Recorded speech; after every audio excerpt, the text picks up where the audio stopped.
बिस्मिल्लाहिर्रहमानिर्रहीम। अस्सलाम वालेकुम। Welcome to H B with तिब्ब नबी सल्लल्लाहु अलैहि वसल्लम। कैसे हैं आप सब?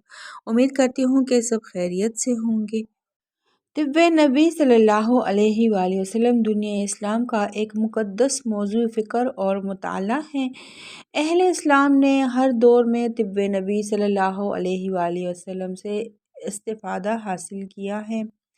इस हकीकत से इनकार मुमकिन नहीं कि ये मुख्तलिफ़ दौर में इस्लाम ने तिब्ब और साइंस में जो पेशकदमियाँ हुई हैं, तो इसमें माहिरीन ने साइंस से जो इक़दामात किए हैं वो लाज़िमन तालीमात कुरान से मुतासिर और इसके आइनदार रहे हैं।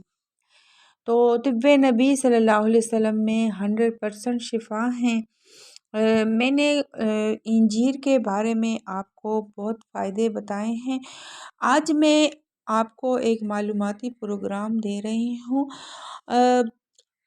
ये जो खजूर हैं ये मैंने इसलिए रखी हैं कि ये आपको इंजीर के साथ नहीं लेनी है। इंजीर के साथ खजूर को इकट्ठा खाना हुज़ूर अकरम सल्लल्लाहु अलैहि वसल्लम ने मना फरमाया है। इसको एक साथ नहीं खाना है।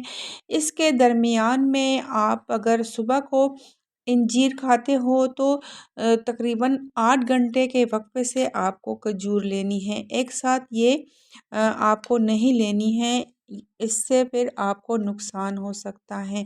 तो तिब्ब नबी सल्लल्लाहु अलैहि वसल्लम में शिफा है, अगर इसको इसके मुताबिक खाया जाए तो